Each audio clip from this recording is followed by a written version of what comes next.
Just take a few minutes to adjust your posture.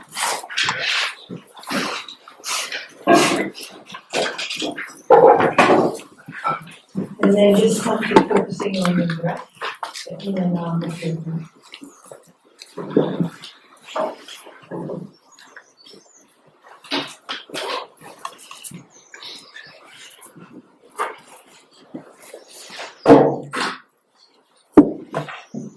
And just let go of anything you may be holding on to. And relax your body and mind as best as you can.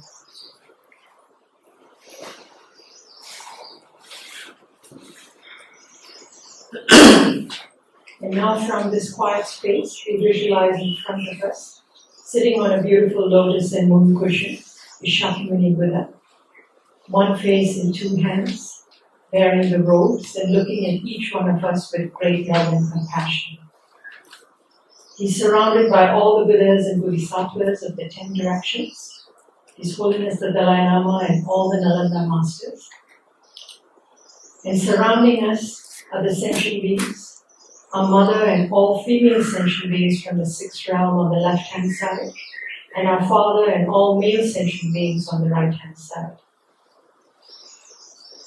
And we remind ourselves of the purpose of listening to Geshe-la, having this very precious human life and the opportunity to listen to the profound teachings on emptiness, so that we can remove all the obscurations, the afflictive and the cognitive obscurations, so that we can let our Buddha nature shine and glow forth and reach our full potential to benefit all sentient beings. So with that in mind, let's turn to page 4 and take refuge in Generate Bodhicitta, first in English, followed by Tibetan. I go for refuge until I am enlightened to the Buddha, the Dharma, and the Sangha. By accumulations of the practice of giving and so forth, may I become a Buddha to benefit all sentient beings. I go for refuge until I am enlightened to the Buddha, the Dharma, and the Sangha. By my accumulations of the practice of giving and so forth, may I become a Buddha to benefit all sentient beings. I go for refuge until I am enlightened to the Buddha, the Dharma, and the Sangha. By my accumulations of the practice of giving and so forth, may I become a Buddha to benefit all sentient beings. Sangye Chodam Soke Chonam La Chachu Badu Jani Kyapsuchi Dagi Jinso Girbe Sonam Ki Rola Benchir Sangye Drupasho Sangye Chodam Soke Chonam La Chachu Badu Jani Kyapsuchi Dagi Jinso Girbe Sonam Ki Rola Benchir Sangye Drupasho Sangye Chodam Soke Chonam La Chachu Badu Dani Kyapsuchi Dagi Jinso Girbe Sonam Ki Rola Benchir Sangye Drupasho. Page 6, the essence of the dependent origination. Om Ye Dharma Hetu Prabhava Hetum Tesham Tathagato Yavadat Tesham Chayo Nirodha Evam Vade Mahashamanaye Swaha. Om Ye Dharma Hetu Prabhava Hetum Tesham Tathagato Yavadat Tesham Chayo Nirodha Evam Vade Mahashamanaye Swaha. Om Ye Dharma Hetu Prabhava Hetum Tesham Tathagato Yavadat Tesham Chayo Nirodha Evam Vade Mahashamanaye Swaha. Meaning of the 10 building code mantra. All phenomena from causes. The causes are one by the Tathagata. The cessation of causes as well is not by here. Page 31. The Heart Sutra mantra. Tayata Om Gate Gate Paragate Parasamgate Bodhisvaha Om Gate Gate Paragate Parasamgate Bodhisvaha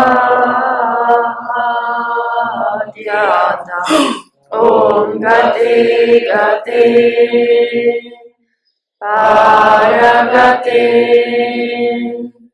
Parasamgate Bodhisvaha.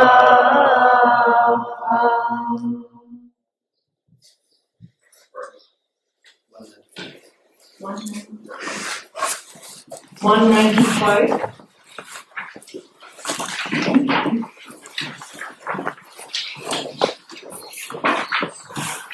195. Rain shower of peace, a song of the four mindfulnesses as a guide to the view of the middle way. By His Holiness seventh Dalai Lama. Mindfulness of the spiritual mentor. On the unwavering question of the union of method and wisdom, sits the Dalai Lama, who is the nature of all protectors. There is a Buddha in a state of the combination of realizations and cessations. Beseech him in the light of admiration, by casting away cynical thoughts. Don't let your mind go astray, but place it within admiration and reverence. Through not losing mindfulness, hold it within admiration and reverence. Mindfulness of compassion. In unending samsara, the prison of suffering, all the distant beings of 6 realms, breath of happiness. They are your parents who reared you with affectionate kindness. Meditate on compassion and affection, by relinquishing attachment and aversion. Don't let your mind go astray, but place it within compassion. Through not losing mindfulness, hold it within compassion. Mindfulness of your body is a divine body. In the celestial mansion of great bliss, joyous to sustain, there exists the divine form of your body, which is a pure state of the aggregates. There is deity in the nature of union of the 3 divine bodies. Don't view it as ordinary, but train in divine dignity and immaculate appearance. Don't let your mind go astray, but place it within profundity and clarity. Through not losing mindfulness, hold it with an attitude of profundity and luminosity. Mindfulness of the view of emptiness. The sphere of appearing and existing phenomena is pervaded by the space of the ultimate clear light of suchness. There is an infallible ultimate reality. View this nature of emptiness through abandoning mental contrivances. Don't let your mind go astray, but place it within the ambience of reality. Through not losing mindfulness, hold it within the ambience of reality. At the crossroads of the 6 collections of consciousness, which have diverse perceptions, are seen the hazy dualistic phenomena, which are baseless. There is a magical show, which by nature is deceptive. Don't believe it to be true, but view it as having the nature of emptiness. Don't let your mind go astray, but place it within the nature of appearance emptiness. Through not losing mindfulness, hold it within the nature of appearance emptiness. Okay.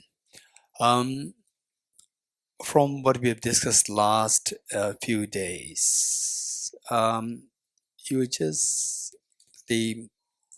just quickly tell me or share with us what do you understand by emptiness of objective existence. Now you just share experience. Quick. Be very honest. Be very honest. Whatever comes to your mind, just say it. Whatever. Wrong, right. No wrong, right. Quick, yes. So the way my answer to before, what is objective existence? This one will be the opposite. Yes. So emptiness of objective existence means that every object doesn't have one view from the outside. So it means that each one of us will perceive an object in a different way. Okay, let us listen to each one of them. Don't think that, okay, we're all same. So the answers that come, they're all garbage. Don't think like this. They are so precious. People are coming with their different thoughts, and they may be, it's not that everybody's completely wrong. They can be like 40% correct, 80% correct, 90% correct, some can be 60% correct, and meanwhile we are getting different thoughts. You become so rich in your thinking. So what Little said is very beautiful. So the objective existence, now the opposite of that. That way, objective existence meaning that everything should be seeing the same thing. Now, opposite of that is that if no objective existence, then what you are seeing, the same world, can be be viewed very differently by if 100 people, 100 different views. This is lack of objective existence. Very good. Thank you. Anyone else? Quick to save time. Yes. What I understand is that my thoughts, my ideas, my perception of the world, of people, of myself is it's not that it goes right. It's not the thing itself. That actually I don't know what the things are. I don't know. Okay, so it is like what I think it is Descartes or Kant who said it. And I don't know about the other part of the world. I know myself because I think I am. Now what I'm saying is that, so what Descartes said, you said something complete. Descartes says partly. The rest of the things, I'm not too sure whether they exist or not exist. I'm not sure. Yes, you have ideas, but not sure. Yeah. Anyone else? Quick, to save time. Yes. All the parts and conditions and causes are not the same. Flower is made by plastic, all the, this petroleum and then, kind of thinking. So it's nothing but made of many different components, different parts, different causes, conditions, different views, right? And then altogether something came up. Okay, good. Anyone else? Yes. So I'll tell 3 points, which I feel, it probably signifies emptiness of objective existence. First point would be apprehension of the object carrying with reality. And appreciate the object? Carrying with reality. Carrying with reality, Number okay. one. Number 2 would be the object doesn't exist independently. That's for sure. Object doesn't exist independently. Independently. Independently, okay. And point 3 would be the object doesn't exist as a self-sustaining entity. Okay, nothing exists as a self-sustained entity. Thank you. Very good. So very helpful. Anyone else? Quick. Yes, share. Like a lack of the object existing independently of the mind. Lack of, in other words, the object not existing independently of the mind. Right? Okay. Anyone else? Things existing dependently. Things exist dependently. There's no independent existence. Things exist dependently. Anyone else? Particularly those who come here fresh, meaning that who are hearing this concept more newly. You never heard about these concepts new or never heard of these concepts before. You must share your thoughts. Huh? Yes, anyone? Hey, Lamal is expert. Hey, anyone? You want to share? What do you understand? What do the last 3 days? What impression did you get of the emptiness of objective existence? Anyone? Lisa, you want to say? No? Anyone else?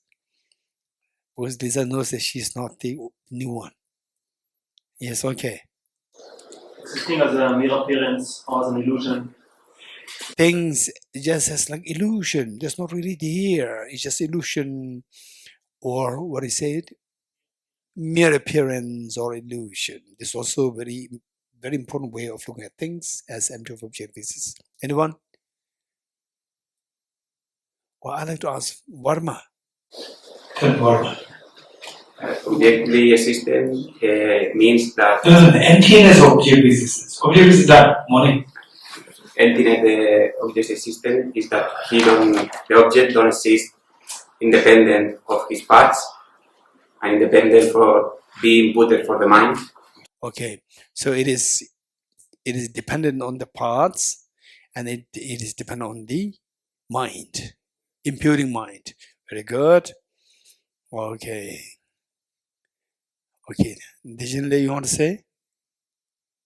Dijan? Yes. What do you understand by emptiness of objective existence? Emptiness of objective existence. I don't know much deep about it, Don't worry. but as far as I know, emptiness of objective existence is also dependent on something, because Okay. whatever we have considered this flower as flower, because there's a like general will about that flower, because we call it as a flower. So there's nothing really there as a flower.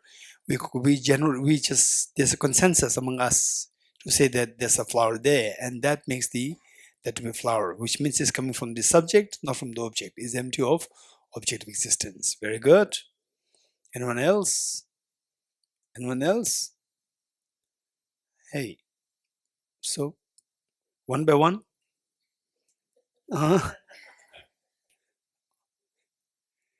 Okay, here maybe. Ichan, you want to say something?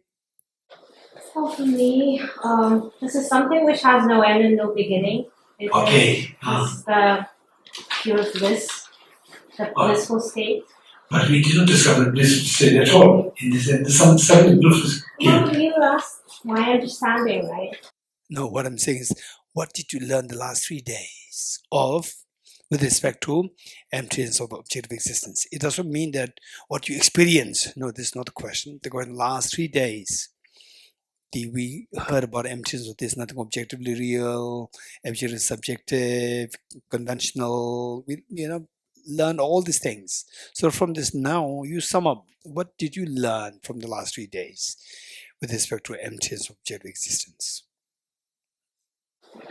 Well, I learned that you have to cultivate compassion to reach to this state, to have the understanding, the real understanding of what it is. Good. Yes. I think what I understood from this is there's nothing that we have to understand that there's nothing real there. It's just a mind that it's just a mind, the subjective mind that we think that it is really there, and that's why we are attached to things. And once we reach that level where we can understand the emptiness of objective existence, then we won't get attached to things that we really like or really know. Very good. Very good. Yes.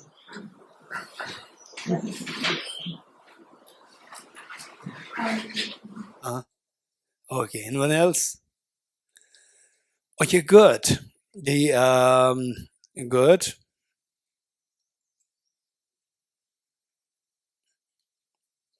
Yeah, okay. Kate, you want to say something? Why not? Meditate already. No, what do you think? Just share. Even if somebody else said it doesn't matter. Things do not exist as we see them. Things don't exist the way they appear to me. Things don't exist the way we see them. Good. Omar? Yes. No, Kate. Complete. They do not exist objectively. It's the mind that imputes things based on parts and with its parts and causal conditions, just imputation of the mind. Wonderful. So things they appear in one way, but they don't really exist the way they appear to us. For example, like when we're very happy, everything looks so glittering, right? You agree with me? Hey Ijan, do you agree with me? When you're very happy, everything looks so nice. Even this wall, this pillar looks so elegant, right? Yeah, even this flower is so elegant. Everything's so nice. You look at everybody's like smiling. Is actually they're not smiling, but you see them smiling, right? So this is all our mental project. They appear like this, but they don't exist like this. They don't exist the way they appear to us. When you're very happy, they appear so nice, so beautiful. When you are very unhappy, everything looks so gloomy, right? So our calm. Otherwise, so lively, so what happened today? Calm. Everything is so gloomy. What happened? Right? Even the flower also drooping. Right? Everything is something's wrong with everything. When you're happy, everything's so nice. So we can't trust our perception. Things don't exist the way they appear to us, but things they exist simply on the basis of the mental imputation, on the basis of the parts, the causes, conditions, and so forth. Okay, so now let us all listen to Omar. Where's Omar? Yes, Omar. Okay, let us listen. Let's all listen. Why I'm saying this, you will know. Yes, Omar. I think before learning about the wisdom of emptiness, how things appear and how they exist were one, and how there's a discrepancy between how things appear and how they exist. Okay, did you notice something? What did you notice? No. You noticed something in what he said? Very beautiful English. Just listen to this, you think the whole world is so beautiful. It's amazing, right? Sometimes in the early classes, I tend to ask some questions so that I can enjoy. Right? Okay. So the Omar says something extremely important. What did he say? Before we used to see things as the thing itself. The way they appear and what it exists, we see them as one. Then Then right now we have a discrepancy. we see a discrepancy there between how things appear and how it actually exists. Okay, good. Over there. It's not the ultimate truth. Huh? It's not the ultimate truth. Say it again. It's not the ultimate truth. And the emptiness of objective existence is not ultimate truth. No, because it's subjective. I mean, it's according to our perception, what we see, the objects. Okay. What do you they? Okay. How many you agree with your name? Gulbahar. Okay. How many agree with Gulbahar? Raise your hands. Gulbahar, raise your hands. Said that emptiness of objective existence is not ultimate truth. No, she said the opposite. Yes, she said it. She said it. No, but she No, don't interpret. Can you Don't interpret. Can you repeat what Emptiness, my question is, what is emptiness of objective existence? This is my question. And you said it is not ultimate truth, is your answer. You said it, right? And my question is also the same. Okay, so who does not agree with this? Emptiness of objective existence is not ultimate truth. Who does not agree with this? Raise your hands. Okay, so what Gulbahar, actually the lethal is, how lethal is understanding? Lethal. Don't expect me to remember anything. As long as you can say. Okay. So what Lethal is saying, correct? Okay, what Lethal is saying, because she doesn't want to see herself as a little, right? Okay, so what she's saying, what Gulbahar is actually trying to say is that the flower, when you say it is empty of objective existence, means that the flower does not really exist objectively. It does not exist ultimate. This is what she meant. But the words is very opposite. You're getting it, the meaning is very different. She meant something different. So we require articulation, skill in articulation. What she meant from what she's saying, I could sense that she's saying this, that the flower as the object, it is empty of objective existence. From the object, there's nothing, there's a flower. Therefore, the flower per se is not the ultimate truth. This is what she's saying. You meant that? Gulmehar? Actually, I am close to what she was explaining about the perception. For me, the perception, what we perceive, is not the ultimate truth. This is what I mean. Actually. So That's why- the flower is the perception, or perception is with your subject? No, the flower is not the perception. It's what I perceive of the flower, which is. Okay, flower is ultimate truth. Yeah, the flower is the. Ultimate truth. What you perceive is not ultimate truth. The flower is ultimate truth. Flower is ultimate truth? Okay, good. If no more opinions, then we will jump into this. Okay, Madhaji. I think it's a mind that mentally designates an object and labels it, and that's the deception that we're having. Everything is it's a mental projections. We just design. Okay, so let's say the flower is mental projection, so it is deceptive. Okay, the flower. What is your mind mentally you designated and you labeled it. So why is it deceptive? Because it's empty of objective existence. It doesn't exist. So why something empty object should be deceptive? Why? Because it's not autonomous, substantially real. If it doesn't autonomous, why should it be deceptive? Because it doesn't exist by itself, by its parts. So why, if something does not exist, for example, say somebody who has to depend on two persons in walking. So do you mean to say that the other two persons are non-deceptive and the one who is walking with that is deceptive? You depend on others. But it's the same label, all right? But it's got two aspects. Everything has two aspects, which is emptiness aspect and dependent aspect. There's two aspects of the same entity. Wonderful. Okay, good. Anyone else? Okay. Now, yes. The wisdom of the emptiness remove the root of the other miseries. Yes. That is the self-grasping ignorance. Okay, so the wisdom of emptiness eradicates the root of a problem, and the root of a problem is the self-grasping ignorance. So self-grasping ignorance is eradicated by the wisdom of emptiness. This is what the Karen Baldinla understands. Good. Okay. Okay, no one. Okay, with this, what we do is that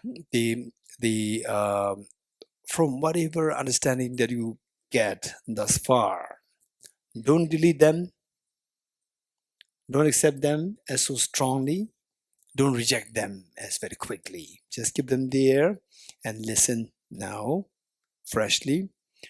Say, before we delve into emptiness, we jump into emptiness, what is so important is that we have to get through the two entrances.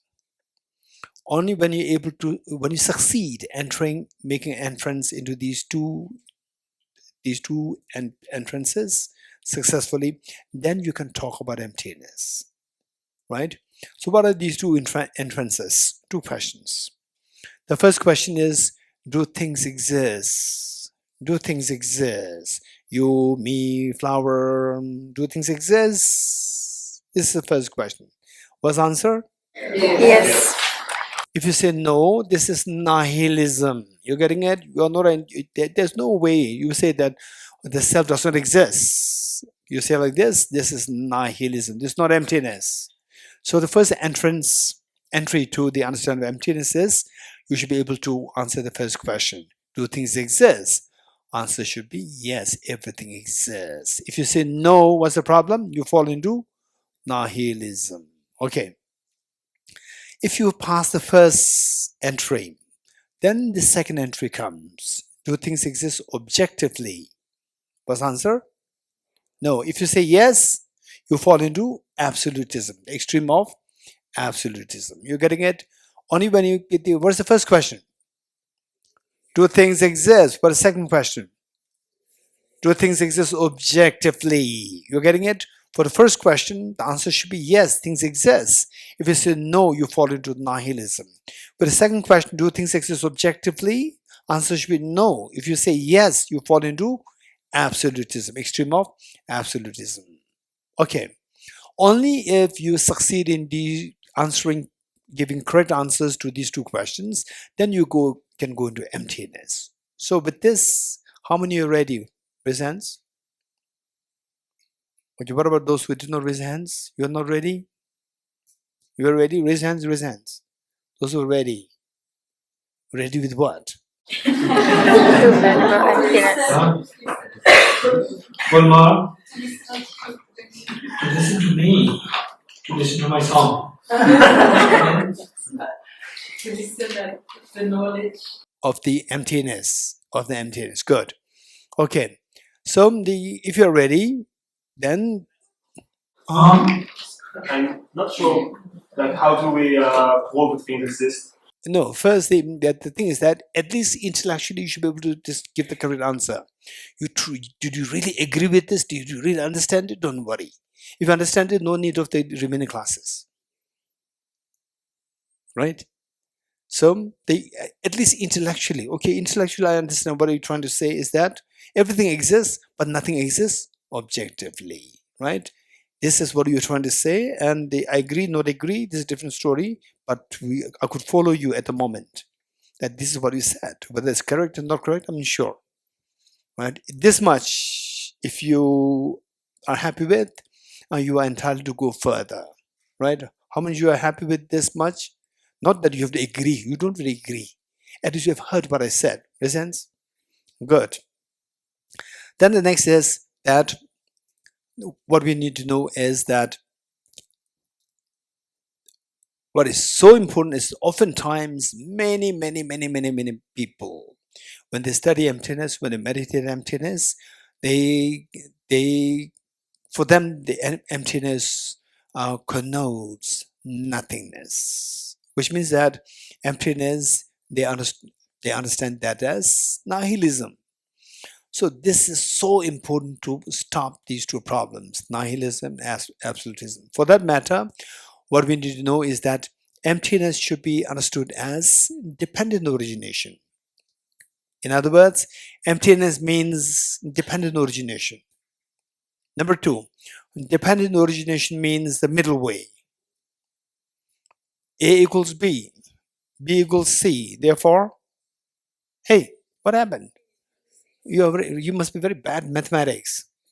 A equals B and B equals C. Therefore, A equals C. As simple as that. So what I said is that emptiness equals dependent origination. Dependent origination equals middle way. Therefore, emptiness equals the middle way. You're getting it? Middle way means not nihilism, not absolutism. You're getting it? Okay, is there anybody who can paraphrase what I said? Presents? Anybody who can paraphrase what I said? Quick, somebody. Oh, you're here. No, to repeat what you said?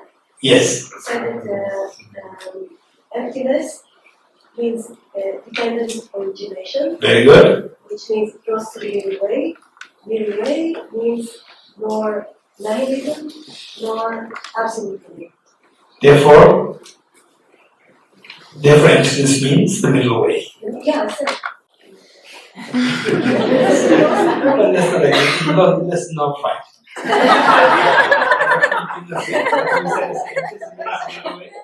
Emptiness means dependent origination. Dependent origination means the middle way, and the middle way is, you don't say emptiness is the middle way. You don't say this. Yes. Okay. Okay. So, what? Okay, Bismillah. You tell me what I said. Emptiness equals dependent origination. Very good. Dependent origination equals middle way. Very good. Therefore, emptiness is middle way. Therefore, emptiness equals the middle way. How many agree with this, Kidla? Recent? Very good. Thank you. Okay. Now we have to know how emptiness equals the first part. How emptiness equals dependent origination. We have to first know this. Don't just believe. You have to know this. So, what should we know? I should know. How emptiness equals dependent origination. Yeah, he is listening. Okay, how emptiness equals dependent origination. To know this, we need to know 5 points. We need to know 5 points. The first, the emptiness. First, the emptiness. Emptiness. Number 2, emptiness is a short form of emptiness of independent existence. Number 1, emptiness. Number 2, emptiness is a short form of emptiness of independent existence. Okay.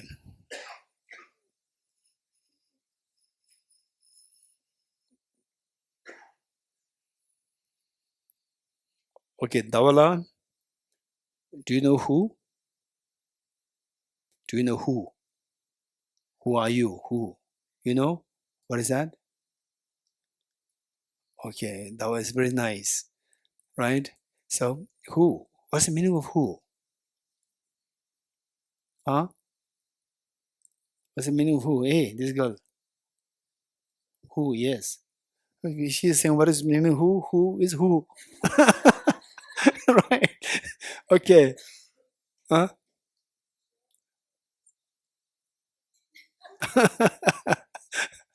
Okay. But the girl over there, you tell me? What's the meaning of who? Yes, you. Huh?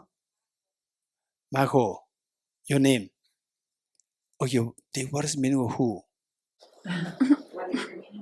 Who? Yes. You don't know.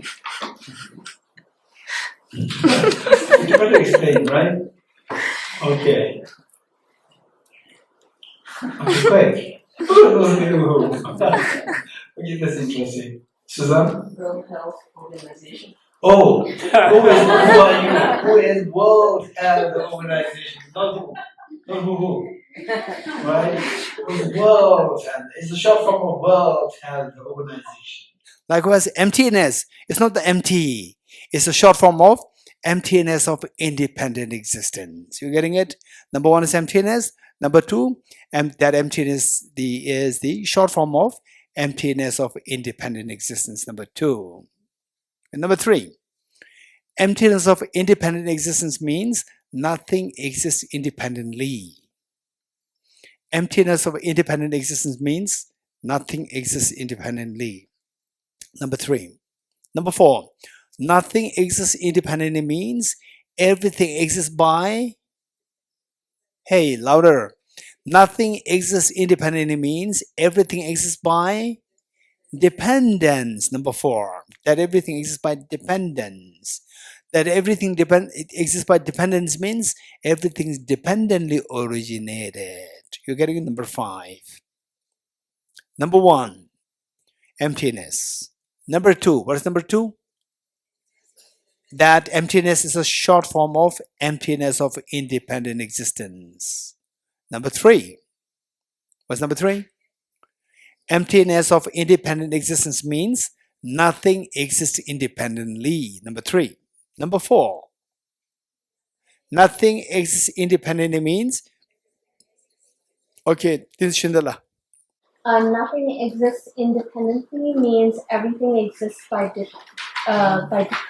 dependently. Okay, nothing exists independently means everything exists by dependence, or everything exists by everything exists dependently.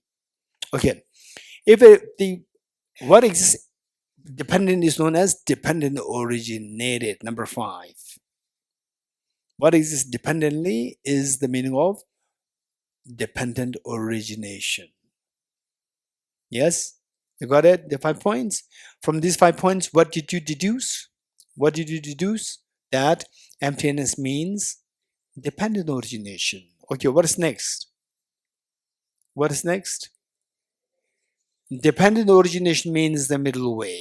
Okay, dependent origination means the middle way. How is it that dependent origination means the middle way? Dependent origination has two sides: dependence and origination. Dependence and origination. First, dependence. When you say dependence, it rejects independence.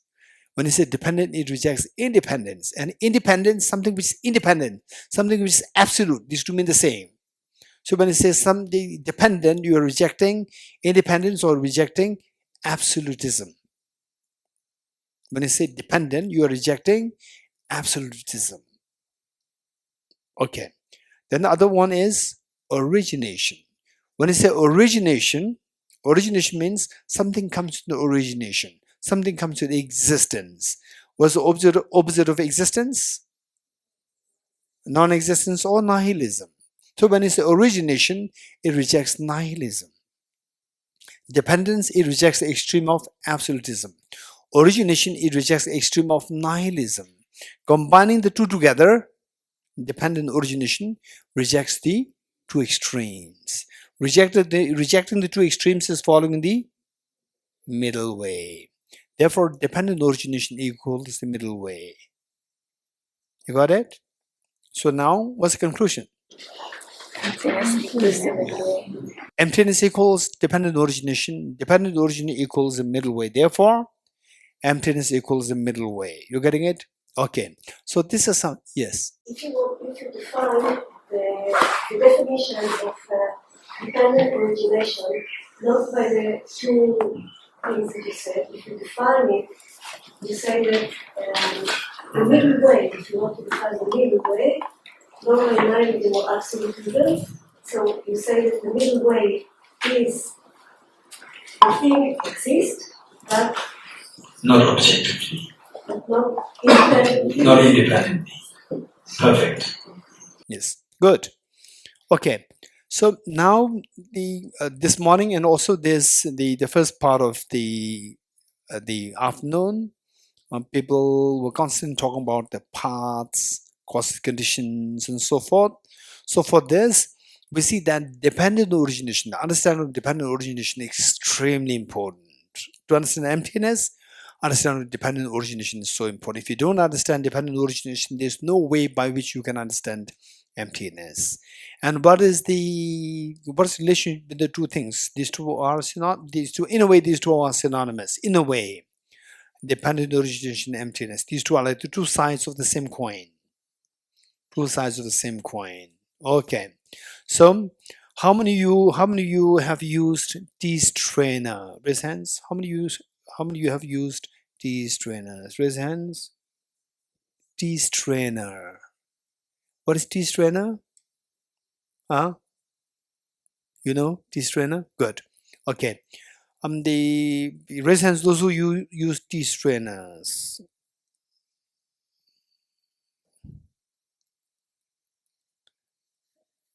When someone never, only coffee. Yes. Okay. Okay. Tenzila, you use this trainer. Okay. What is this trainer used for? Well, let's all listen to Tenzila. Particularly those who do not use this trainer, like whenever someone listen. What's the purpose of this trainer? Yes. To filter the tea leaves coming into the pure tea. Okay, so what Tenzila is saying is that let the tea strainer, it serves two things. One, let the drinkable tea flow freely, and let the tea residue, which is not healthy, which is not good, stop it, block it. Right? This purpose of tea strainer. How many agree with me? Agree with Tenzila? Raise hands. Good. Okay, so say emptiness, wisdom of emptiness. So when you see the emptiness, it blocks all the negative thoughts, afflictions. It blocks like the residual tea.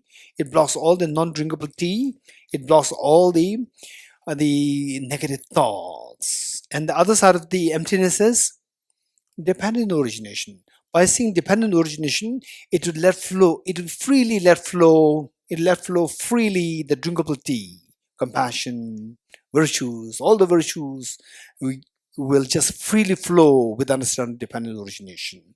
So therefore, understand emptiness dependent origination, like the two sides of the same coin, has the benefit of stopping all your negative thoughts, afflictions, and nurture and let grow all your virtues. You getting it?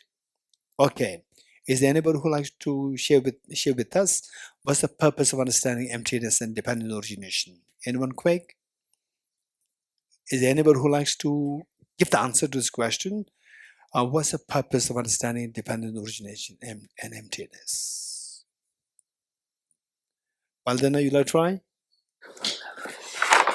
I think the question is for remove the self-grasping ignorance. Yes, what did I say now?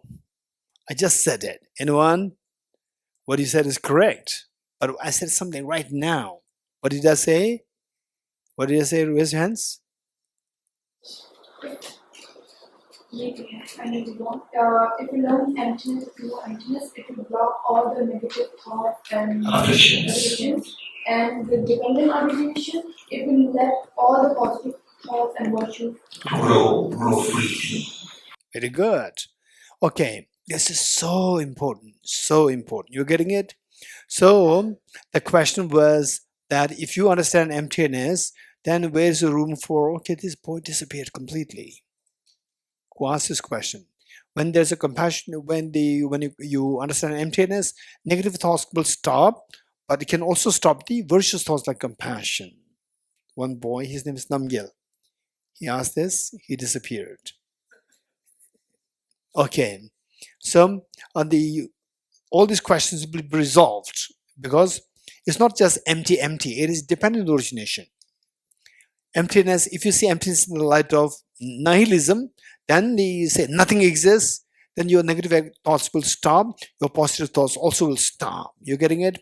For example, like it is like, okay, I'm very sorry, say we have Dr. Tamde, who is a psychiatrist, right? Usually psychiatrist's job is to give you the antidepressants to numb your positive thoughts and negative thoughts both, right? It numbs you both. Positive thought, I say you are so depressed, tense, anxiety, they will give you medicines, then your anxiety stops and the positive thoughts also stops. Both stops. You're getting it? So with nihilism, this is a problem. Say, with nihilism, what happens is that somebody says that, okay, this person's so bad, you are so calm and cool, right? You're not affected. This is nice. The house is on fire, still you're calm, cool. Right? This is nihilism. You're getting it? So it blocks both sides. That is wrong. Block the bad thing and encourage the good things. So that is done by the proper understanding of emptiness. You getting it? Okay. So for this dependent origination, understand dependent origination extremely important. And most likely tomorrow, when Bajranla, keep this in mind, tomorrow morning, we'll read the In Praise of Dependent Origination by Lama Tsongkhapa. Okay, so dependent origination. The Buddha in the Sutra, again, this book is extremely handy. This has many important things there. Like Sutra on dependent origination is also included here in this.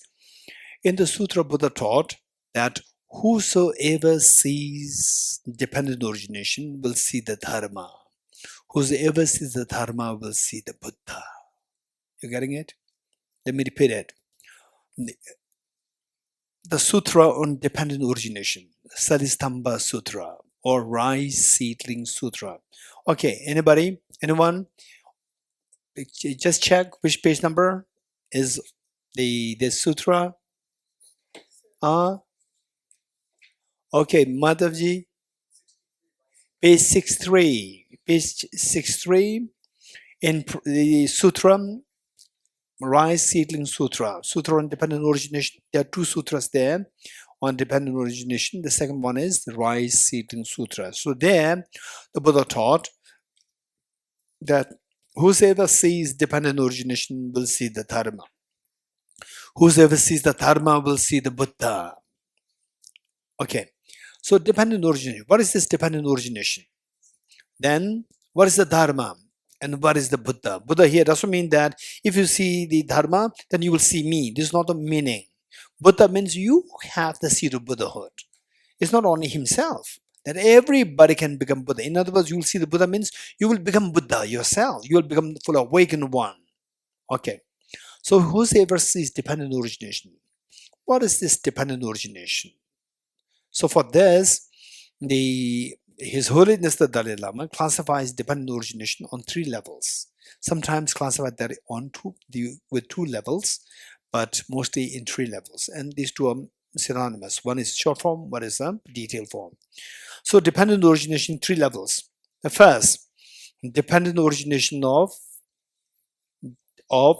the results dependence on causes. Okay, the lady over there, your book is, the glare is hitting me directly. If you can stop this. Your book. The book. Yes. Yeah, it's hitting me directly to my eyes. The glare. Okay. So the first level of dependent origination is dependent origination of the results dependence on causes. Number 1. Number 2, dependent origination of the wholes dependence on parts. Dependent origination of wholes dependence on the parts. Number 2. Number 3, dependent origination of dependence on mere mental designation. First, dependent origination of the results dependence on causes. Number 1. Number 2, dependent origination of the wholes depends on parts. The whole, house is a whole, the flower is a whole. What's a whole? Complete. Whole. Wholes dependence on parts. Then number 3, dependent origination of dependence on mere mental designation. Okay, 3 levels of dependent origination. And this order should not be mixed up. This order is put in the order of progressively becoming subtler. First one is gross, and the second one is subtler, and third one is subtlest. Okay, now to understand emptiness, you have to understand the 3rd level. To understand emptiness, you have to understand the 3rd level. If you understand just the first one, cause and effect, that does not suffice understanding emptiness. That is very gross. Emptiness is very subtle. You're getting it? So therefore, if you say, what is meant by objective existence? Independent of causes and conditions. That is not the identification of object negation, because that is very gross. Even if you reject it, it does not entail you to understand emptiness. It is very gross.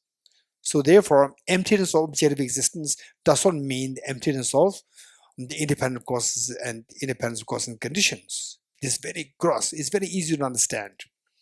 Second level, let's say the flower. The flower, does it fulfill all the three levels of dependent origination? You think so?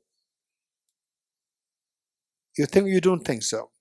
This flower fulfills all the 3 levels of dependent origination, or 1 or 2 or 3. What? All. Okay. So how many of you say all with hands? It fulfills all levels of dependent origination. Number 1, how does it fulfill the first level of dependent origination? Anyone?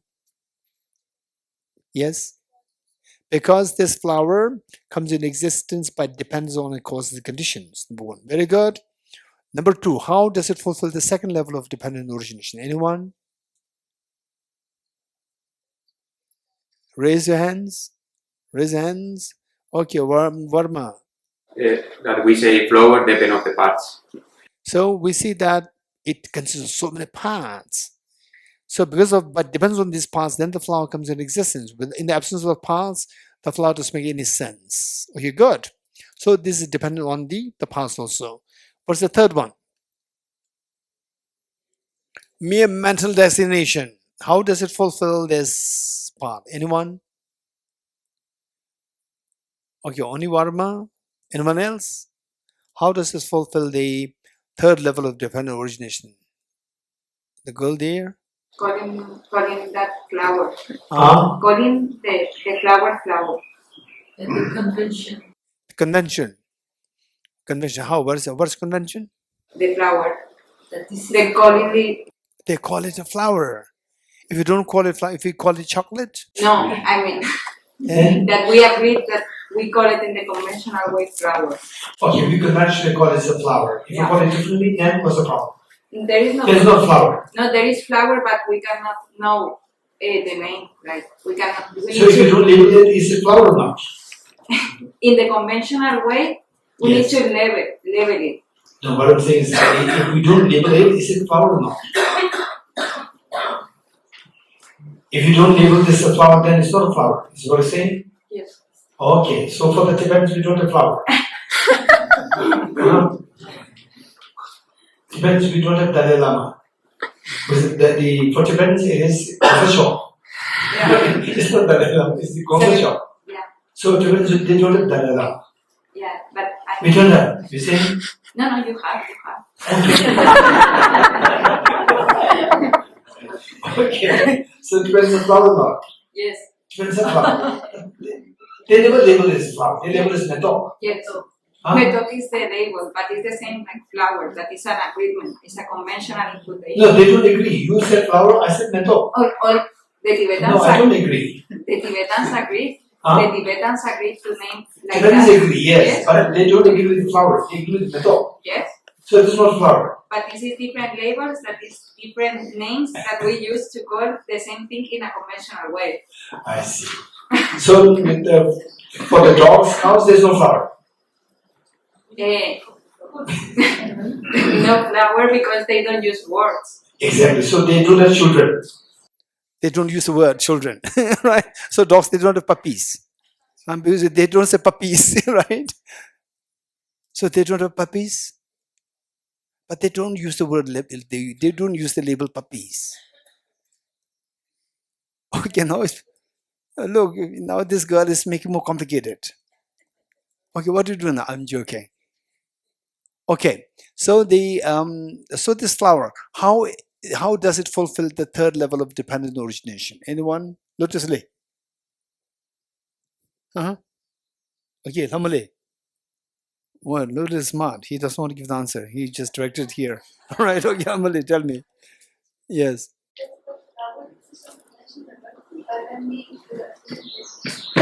flower does not exist and be Subjected to ultimate analysis. so it is not truly there. So here it is. Okay, that's politically correct. It's so. Professionally correct, right? So what it says that when the flower is subject to ultimate analysis, the flower is not there. So flower makes sense only with the conventional analysis. What is conventional analysis? How it appears to the mind. That's it. This is how the mind designates. Finish. There's nothing from the object. It's purely coming from the mental designation. It's purely by the power of conventional analysis. So subject to ultimate analysis, there's nothing really there. So from the object, there's nothing there. It's purely coming from the subjective mental designation. Very good. Okay, Lotus Lee, how would you say this? Yeah, some mental imputation. Yes, how? How? To the mental projection. How? We are projecting that object as a flower. So If you don't project it, then it's not a flower. It's a flower. So you know that this boy is a gold medalist. Masters, right? Masters gold medalist. Yeah, he remains so quiet, right? So quiet, pretending that he didn't get gold. He's a gold medalist.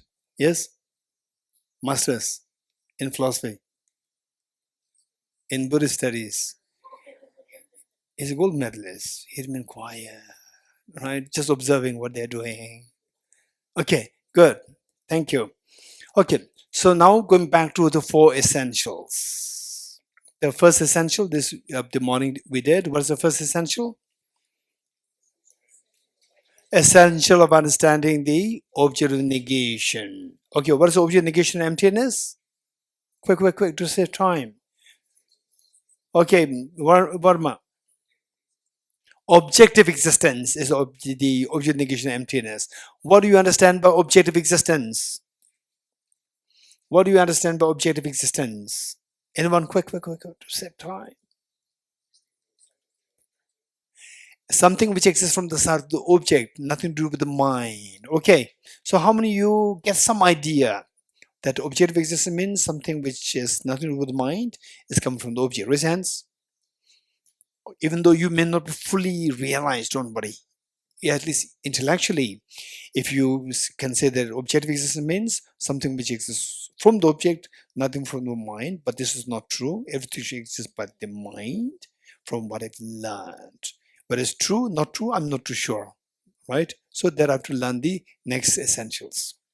Okay, so with this, many scholars would go for of the 4 essentials, 4th essential, they bring it as second. What's the 4th essential? What is the 4th essential? Essential of understanding. Okay, Ornella, louder.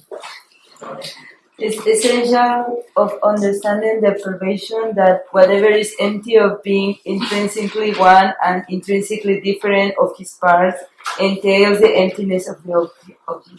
Perfect, very good. Okay, what does it mean by that? Let's say they do agree with me that if somebody tells me, okay, let's say that you have 2 rooms. You have only 2, you have a house with only 2 rooms. And somebody blames you, accuses you, blames you that you are keeping with you a thief. The thief is with, the terrorist is with you.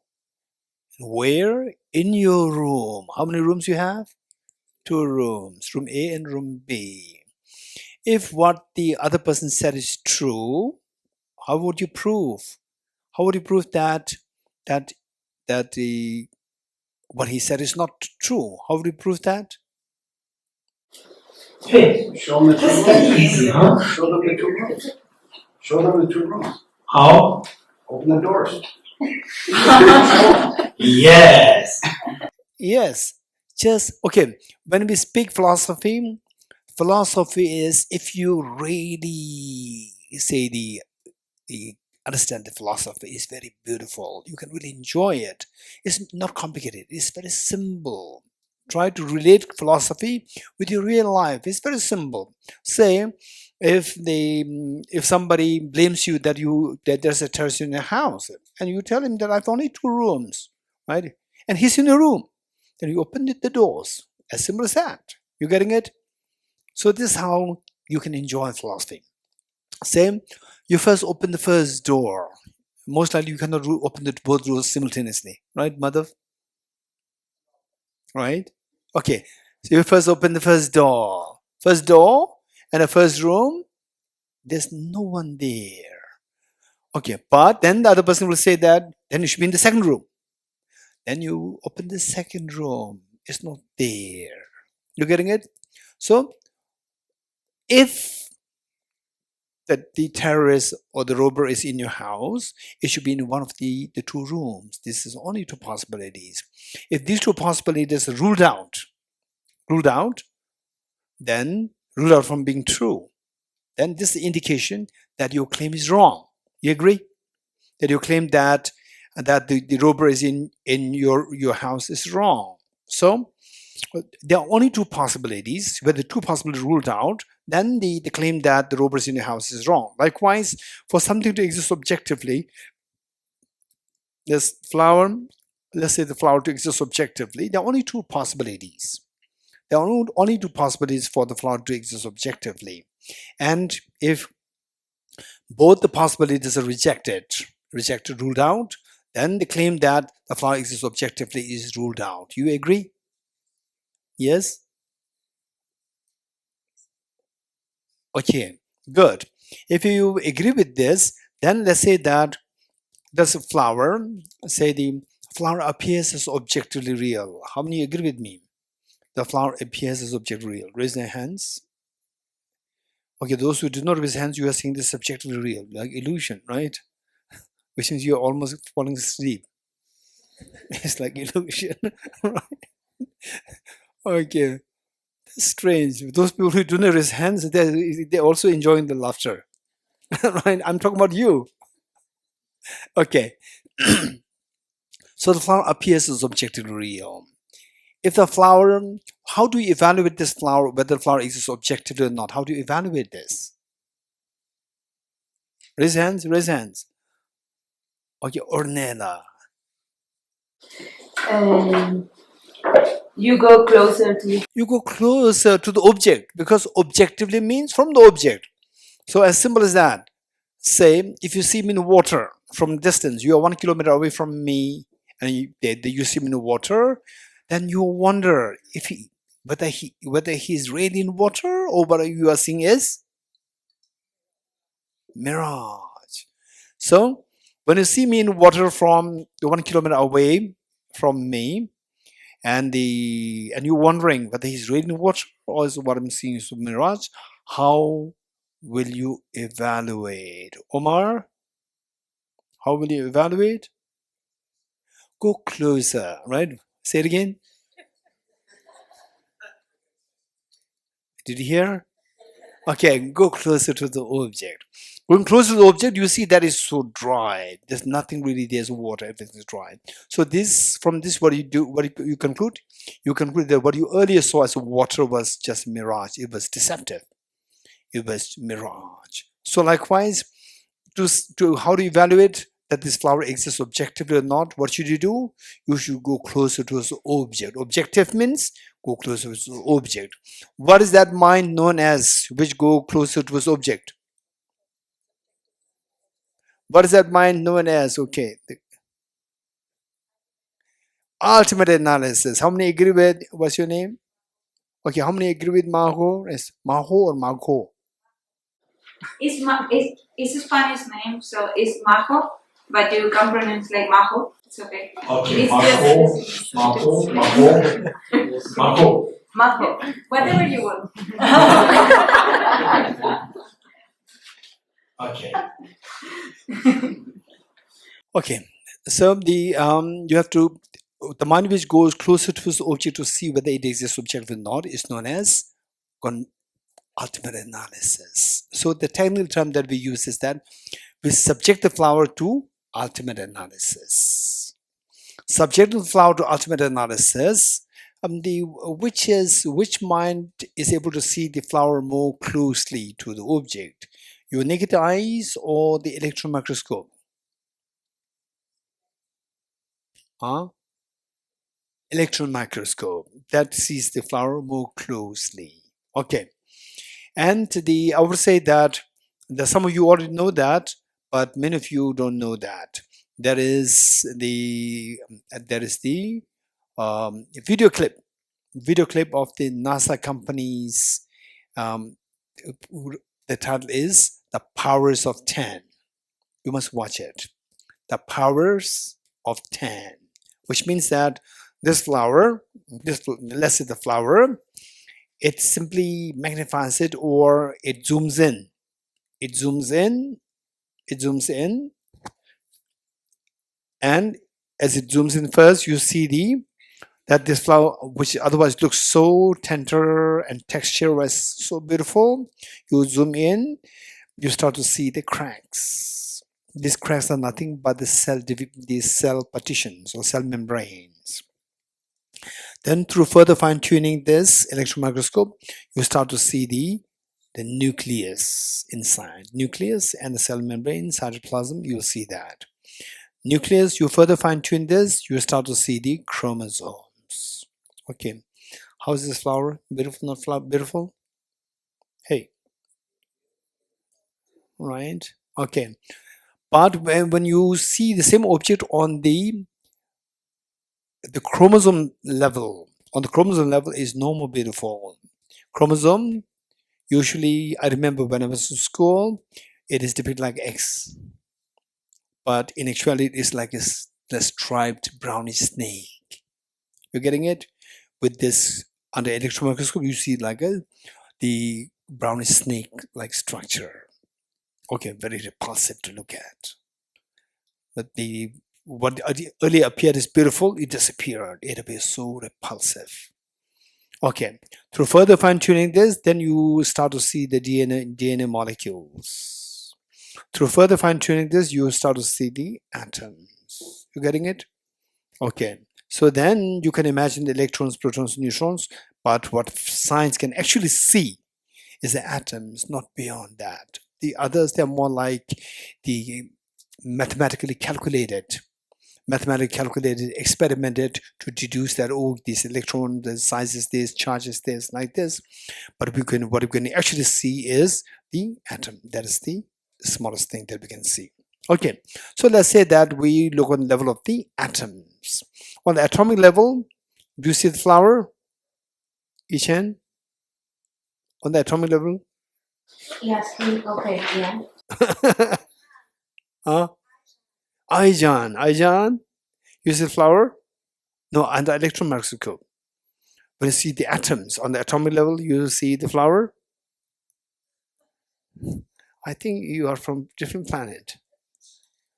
Okay, say what I'm saying is that, say first, electron microscope. You must watch this. You must watch it. Seeing is believing. You're getting it? When I say you believe in me, I know you'll believe in me. Oh, what is that? It must be true, right? But still the conviction is not really coming. That deep conviction not coming. That will come only when you see it. Seeing is believing. You're getting it? You must watch it. You must watch it. That just Google search powers of 10. So Venerable is checking it. You're checking it? Powers of 10. You're not? Okay. The powers of 10. You Google search it, and many of them will come. There are many of such clips will be there, many. And there are many. Some can be so nicely made, but information-wise, I would say there's one which may be our Srindrullah. Srindrullah, you contact him, he will give you the one which I prefer. There are many more. But what we say is that watch this one, and then you can use others also, watch others also, the powers of 10. Okay, so from there you'll see that what you are seeing is just a bunch of atoms. That's it.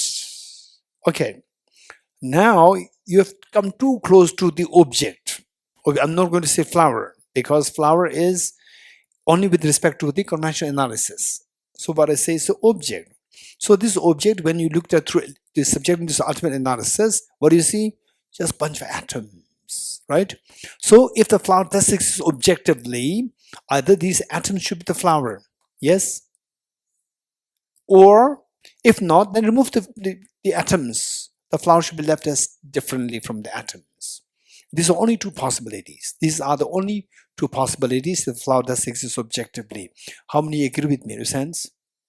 Okay, it may not be too convincing at the moment because that our chronic disease of self-grasping ignorance stops us from saying yes. You're getting it? Because this self-grasping ignorance still creates something. There should be something there. In fact, there's one gentleman many years ago, and he has been studying Buddhism around Dharamsala for so many years. I've been talking about emptiness. So he said that, Geshe-la, I actually, whatever you are saying, I understand it. But in my meditation, when I see where is this I, right? Where is this I into the 6 elements, atoms, and so when there, oh, it is not there. Then it is so like something is from inside jumps out. You're getting it. There's no self there, but it jumps out. Something is there. These tricks, our mind can trick us like this because of so deeply ingrained habituation to the self-grasping ignorance. You're getting it? Different experiences come to you when you meditate on emptiness. Somehow, even so your mind will reject these meditations. No, something is there, right? We had, I think about like how many years ago? 2014, I think. How many years ago? 10 years ago. 10 years ago, we did a 15-day retreat on the Acharya Chandrakirti's text in a beautiful place in Dehradun. There, then so there was one gentleman who was also one of the participants, and then they were having discussions. We talked about emptiness, and this gentleman very confidently telling others said that there's nothing really there from the object. Yeah, that's true. There's nothing there, the atoms, but something is there. Right? This person, something is there. And that person is not asking, I think that there's something there. No, he's very confident in saying, the flower is not there. Atoms are, yes, something is there. Right? And then we call it flower. Something is there. So that is objective existence. You're getting it? So all different experiences come to the different individuals. Okay, so what I'm saying is that if the flower does exist objectively, there are only two possibilities for the flower to exist objectively. What are the two possibilities? Either the parts or different from the parts. First, you have to subject the flower to ultimate analysis. Then you see the parts, atoms. Either the atoms should be the flower. If the atoms are not the flower, remove the flower. Remove the atoms because you are interested in the flower to see if the flower exists different from the atoms. Remove the atoms, what happened? Nothing is left there. So both the possibilities are proven wrong for the flower to exist objectively. So once that is ruled out, then the flower existing where from the object then is the flower? Nowhere. Okay, so that is understanding that the flower doesn't exist objectively. Okay, so how many of you, for the time being, would you agree with me that if the flower does exist objectively, subjecting the flower to ultimate analysis, there are only two possibilities. Either the parts that you're seeing, the atoms should be the flower, or remove the atoms, they should be flower. If it does exist subjectively, it should remain as different from the flowers. These are only two possibilities. Your sense? Okay, if you agree with this, then let's explore what is the second essential. What's the second essential? Understanding. Okay, Joel is in some dream. What is the second essential? And he's giving me the second level of dependent origination.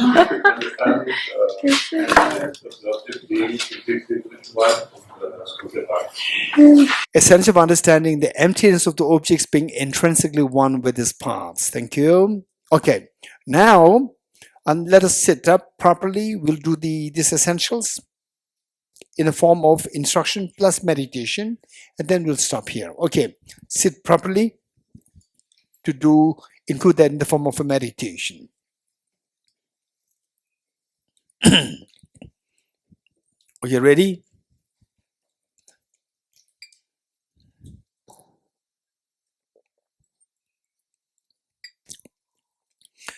Okay, first, look at this flower. Look at this flower very carefully. Okay, now close your eyes and think of this flower and how this flower appeared to you. Is objectively real or as like a dream? Of course, it's objectively real. If you understand this, you have identified the object of negation, that the flower appears as so object real, not at all dependent on my mind. Okay. So the first essential, identify object negation, that the flower does appear to exist so objectively there. The second essential, if the flower does exist objectively, then how do you evaluate if it exists objectively or subjectively? Remember what Nagarjuna taught. If the mirage were to be water, one not those close but the mirage see water. With a similar token of reasoning, if this flower would exist objectively, why don't I see this flower?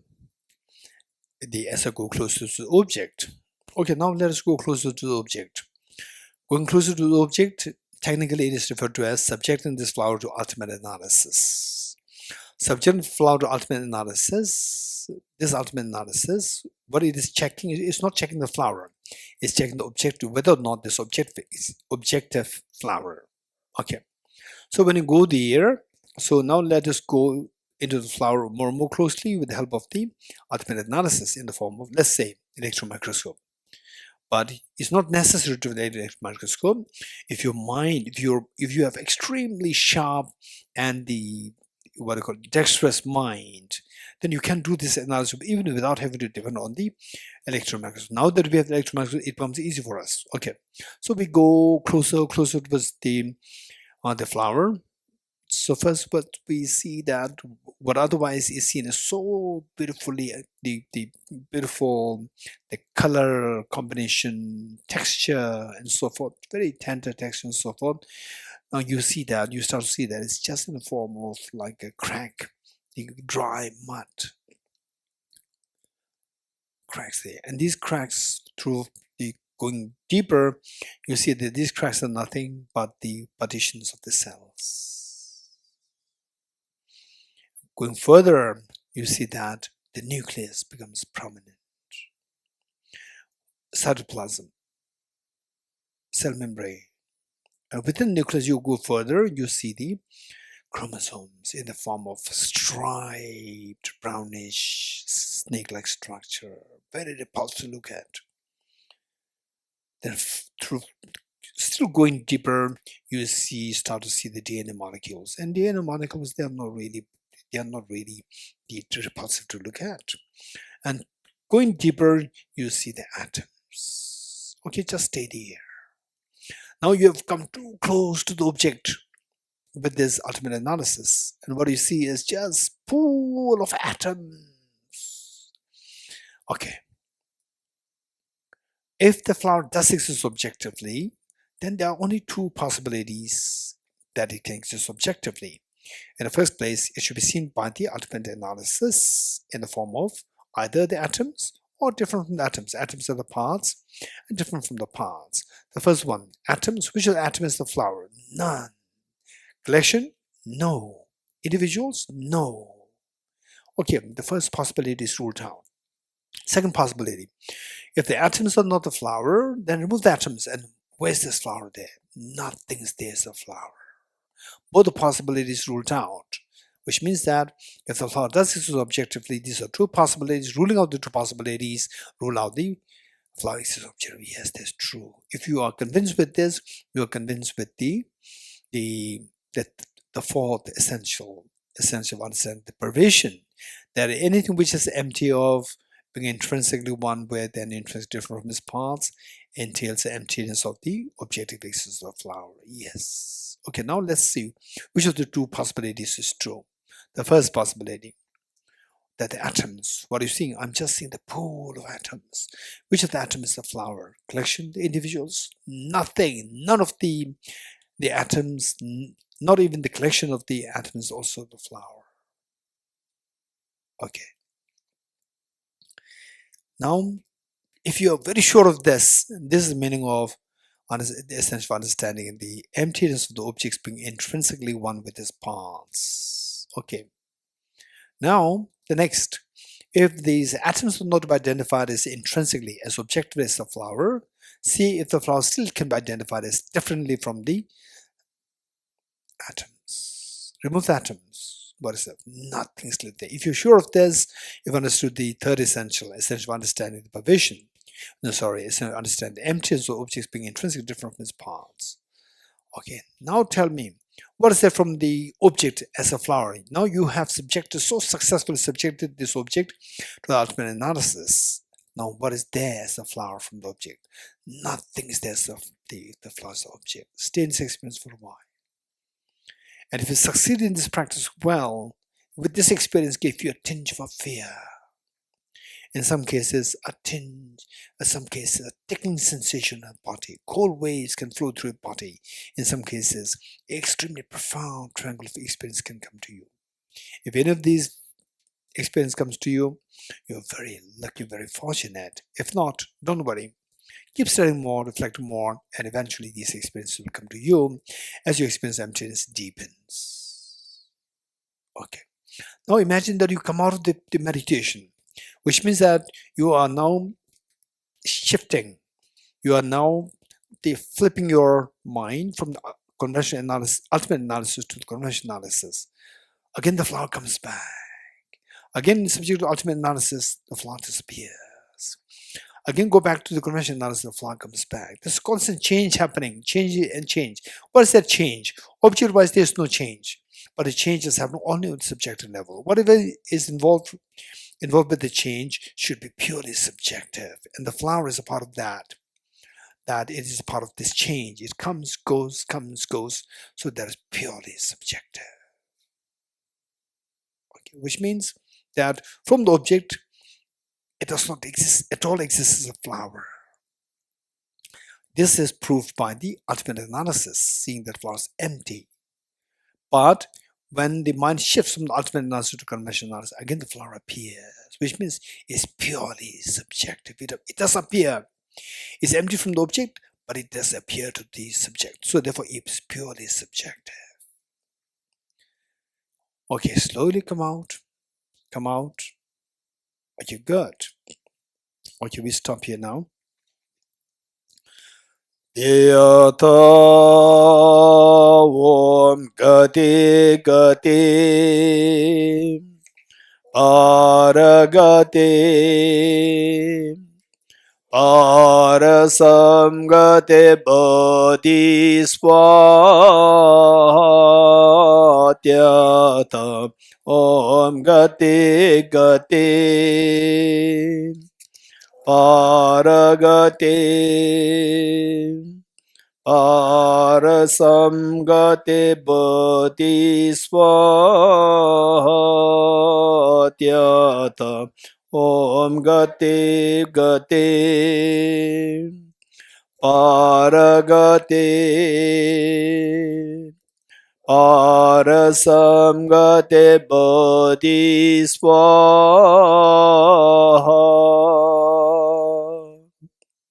Dedication, page 52.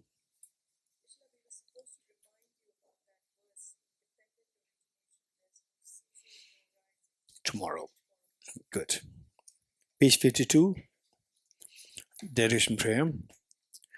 I dedicate the marriage thus gathered towards the realization that is in the prayers of Buddhas and Bodhisattvas of the three times, and to the upholding of the doctrine of scripture and insight. May in all lives, through the force of this merit, never separate from the four wheels of the Mahayana vehicle, and accomplish all the stages of the path, renunciation, bodhicitta, perfect will in the two stages. From my two collections, vast space that I've amassed from working with effort at this practice for a great length of time, may I become the chief leading Buddha for all those whose minds were blinded by ignorance.